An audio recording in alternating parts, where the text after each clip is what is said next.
With the Fire HD 8 Plus, Amazon released a little bit higher end version of their famous 8-inch Android tablet, this time with wireless charging and a wireless charging dock. I'm MJ from MyNextTablet.com and this is my unboxing and hands-on with the Amazon Fire HD 8 Plus. Let's get started.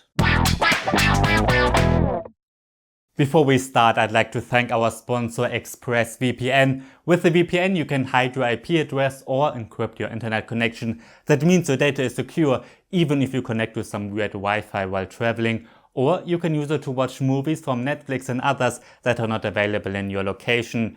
ExpressVPN is the biggest premium VPN provider with over 3,000 servers in 94 countries. My Next Tablet viewers get 3 free months extra when purchasing the 12-month plan. You can find the link in the description below. Alright, let's start the unboxing of the Amazon Fire HD 8 Plus. Again, it's available now. You can get it starting at $110 US. If you also want the wireless charging dock, you have to pay around $30 extra. Alright, inside the box we get the tablet. First, of course, it's a standard 8-inch tablet, looks okay. Then we get a quick start guide and the warranty stuff. And then something that is unique with the Fire HD 8 Plus, with the newest one, is the USB-C cable.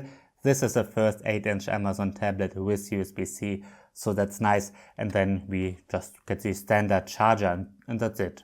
Let's unbox the wireless charging dock. First of all, we get a quick start guide and some paperwork here for the warranty and so on. Then we get the charger. Sadly, it's not a USB, not even USB-C or micro USB charger. It's this other round charger thingy here. Not ideal, but well, it's just for the charging dock, so I guess it's fine. And then inside we get the dock itself, of course. It's made of plastic. You can't adjust the angle, but it seems to be well made. We get some kind of fabric on the top.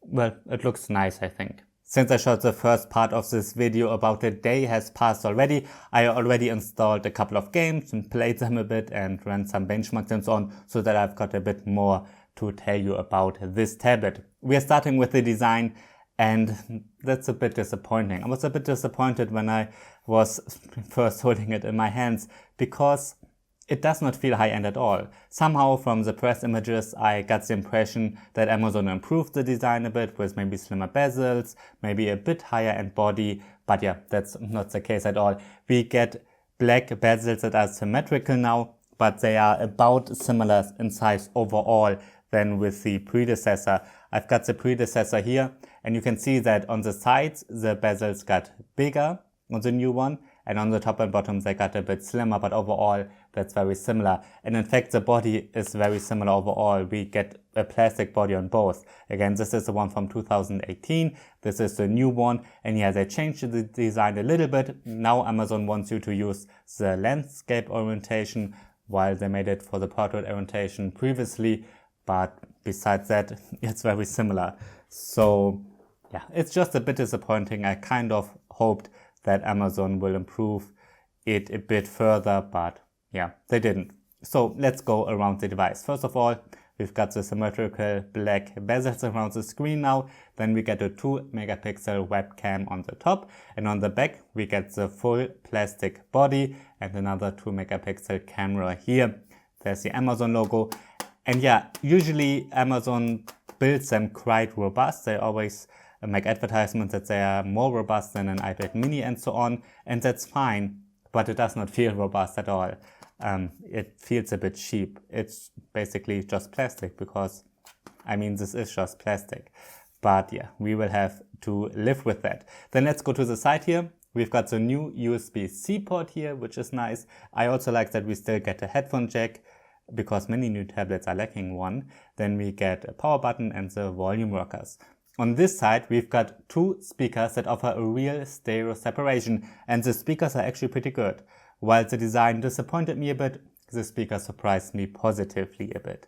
Then we've got nothing here, and on this side we've got a micro SD card slot, so you can expand the storage quite easily. I also like that you don't have to use the SIM eject tool here, just open it.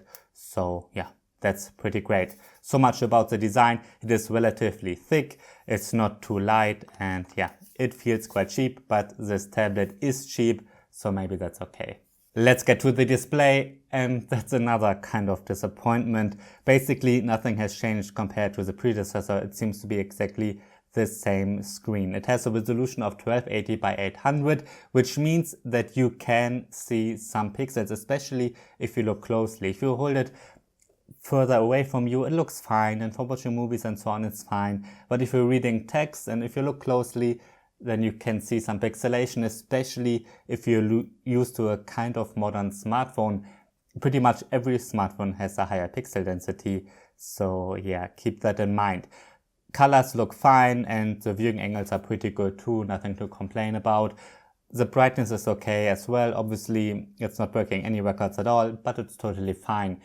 A disappointment is so that the screen is still not laminated. That means there's a small air gap below the touchscreen. And that means that sometimes you don't have the feeling of touching the screen directly because there's this little air gap. That's the same issue with the predecessor, but there are really only very few tablets left that don't have a laminated screen. This is one of them, and the Apple iPad 7 is another one.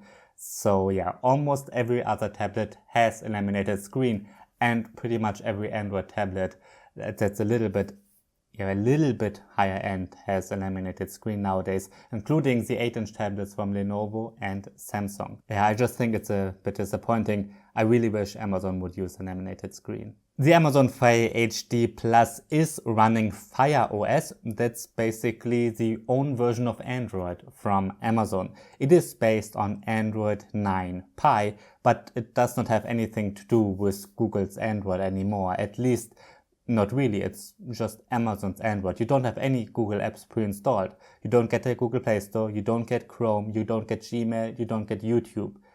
So if you want to use those apps, this might not be the tablet for you. Instead, you get the Amazon Silk browser, which is a fine browser. It works okay.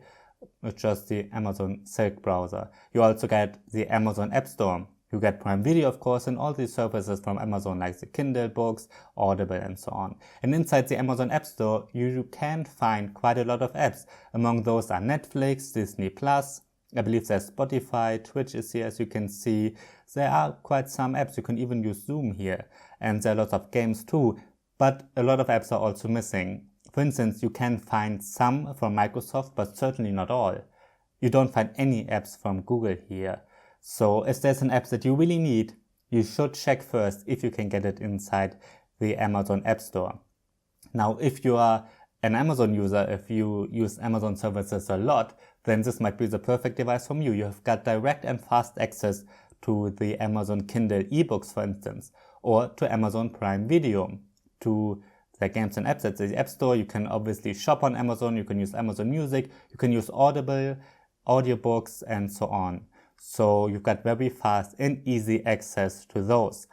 And it is still Android. That means that once you download an APK that might not be inside the Amazon App Store, you can install it. Like I installed Geekbench 4 from the web.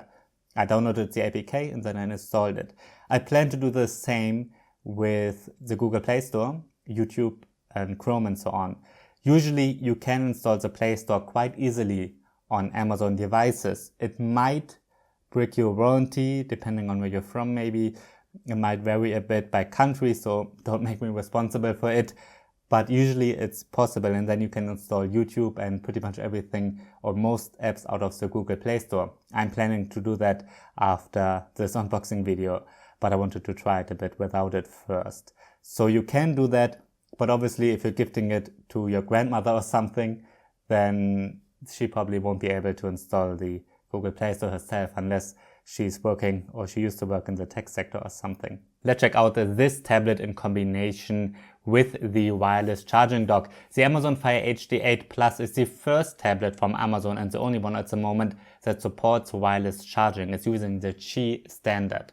So that's certainly a nice feature, and Amazon is selling this wireless charging dock together with this tablet. You can get it as a bundle. You can probably buy it separately as well. The dock is well made. It has this fabric here. That also means that you won't scratch the tablet that easily on it. I think it looks fine. Obviously it's not super high end, but it looks fine. And yeah, once you put it on there, you can charge this tablet without any wires, without having to use the USB-C port. As you can see, I placed it on there. There's a little sound. and then the battery gets charged. Now that's a nice feature, but one of the most interesting features of this tablet is that if you charge it in the landscape orientation, it activates the Echo Show mode. That's the show mode of the voice assistant from Amazon. I'm not saying the name at the moment so that the device doesn't get triggered. But yeah, basically it transforms this tablet into a smart display. So let's just do it. Let's put it in here in landscape orientation. Now it charges the battery and it switches to the Echo Show mode.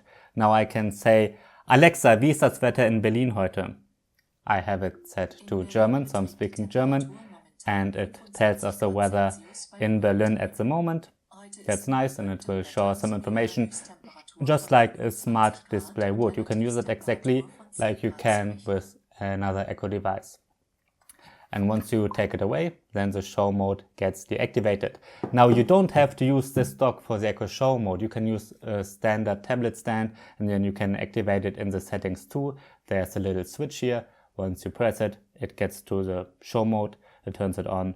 So yeah, you can use the voice assistant just when using the tablet as a tablet too, but it's an interesting feature, don't you think?